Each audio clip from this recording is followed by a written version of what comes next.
At least once a month, my friends and I head into the nearby coffee shop. I order my large iced drink and a sandwich or a cookie, and we chat as we enjoy our treat. It's a time to relax from the hustle of running from class to class. As the saying goes, treat yourself. As a college student, most people find ways to keep money in their bank accounts. Eating ramen is usually the way to go until we can visit home and have a real meal, or when we splurge on the weekend for a burger or for coffee. These splurges are not a possibility for those who are food insecure.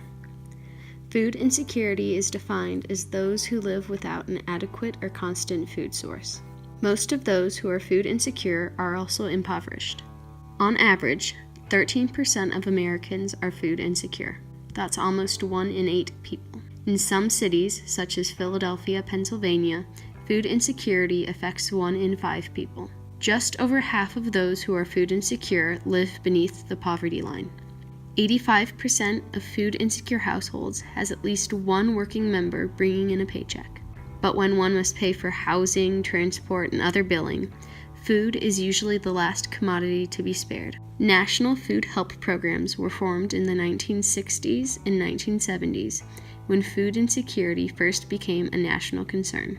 Yet, even with government food programs, many food insecure people still face hunger on a daily basis. If one qualifies for the SNAP program, they receive on average an extra $126 per month, which brings about $1.40 per person per meal. So my snazzy drink and sandwich costs nearly the same amount of money to help feed one person for 2 whole days.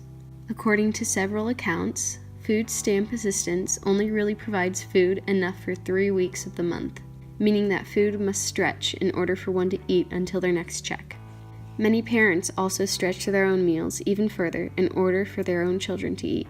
Searching for cheap food is more than coupon clipping or finding more store-brand foods instead of name brand.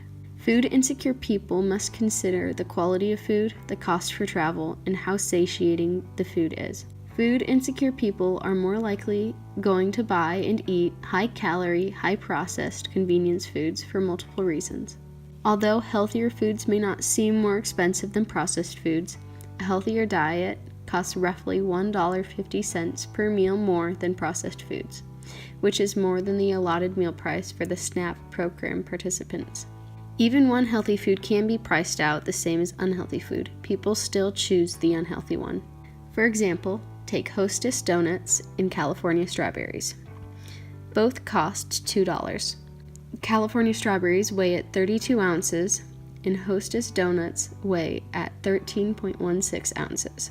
However, the strawberries contain 309 calories, while the donuts contain 1,680 calories.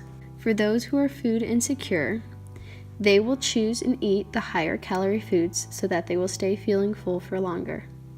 But what can we do about this? What can we do about food insecurity? Hunger affects all of us. Without proper nutrition, health can fail. And with food constantly on the mind, many people find it hard to stay focused on school or on work. Although many government assistance programs are set in place, many do not work as effectively as they should. So it is up to the people to help their communities. Food pantries and other services are rapidly growing in the country to help those in need who need a meal. Philabundance in Philadelphia serves food to over 90,000 people each week. They have over 40,000 donors that help keep the organization afloat. Any help counts. As college students, we feel that we have no money or time to do anything, yet we spend money on foods to splurge on. It's time to end hunger in the United States. Volunteer at or donate to your local food bank and make a difference in another's life.